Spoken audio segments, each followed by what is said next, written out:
with Chief Meteorologist Jay Cardoso. Yeah, really heartbreaking to see all those flooding scenes around the region. That trend is going to continue, but here's the culprit. Here's the reason. That heavy rain we were talking about all last week. Well, here we go. So some of the rainfall around the viewing area the last 4 to 5 days. Basically, 5 to 12 inches came down. The lightest tallies off to the north, about 7.5 inches in town, 7 to 8.5 inches across Shelby County. You go south, we're almost 9 in Bullitt County. Look at E-Town nearing 11, over 11 in LaRue County. And how about Litchfield coming in with 12.5 inches of rain? No wonder there is flooding everywhere. Well, the radar, a sight for sore eyes.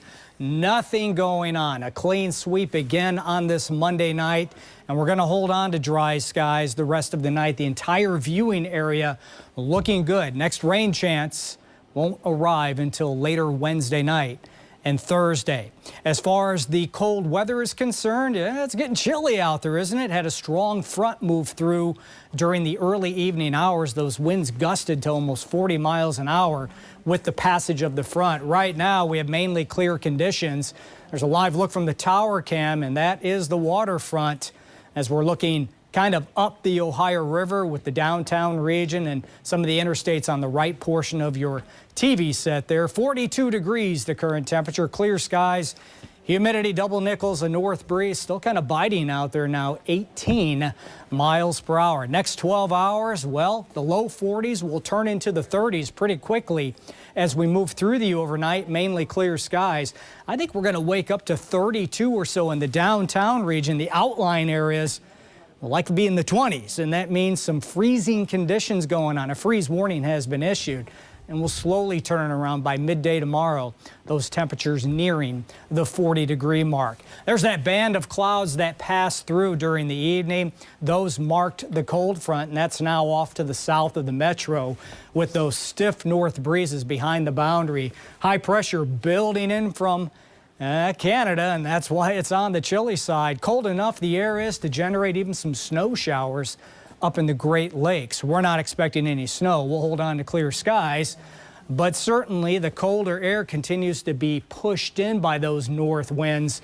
So the 30s you see, the 20s the farther north you go, those are the numbers that will win out late tonight and early tomorrow morning. Your Tuesday will start off with mid and upper 20s in the outlying regions. I mean, here it is April, right? We're talking about freezing conditions, not unheard of, but my goodness, this hurts after all that heavy rain and the flooding going on. 32, the anticipated low in town, and because of those cold temps, the National Weather Service has issued that freeze warning overnight through early tomorrow. The good news, the weather will stay quiet on your Tuesday. We're expecting mostly sunny skies in the morning, right through the afternoon. Just a few puffy cumulus clouds every so often, but it's going to be a dry day.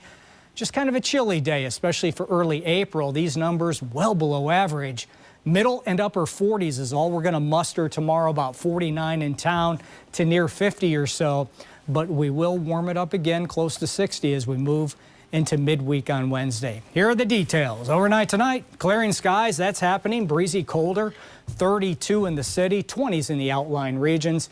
Detailed 12-hour forecast for tomorrow. A lot of sunshine, just cold in the morning. Make sure you're bundled up. And throughout the afternoon, a pretty day with a mix of sun and clouds. It's just not going to warm up all that much. High temperatures close to 50. I think we'll be around 60 on Wednesday. The day itself is dry.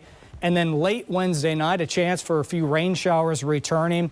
Those rain chances will hold on into Thursday. But Vicki, Rick, that system is weak. Nothing like what we had this past weekend or last week. It's a quick hitter. It's out of here by Friday.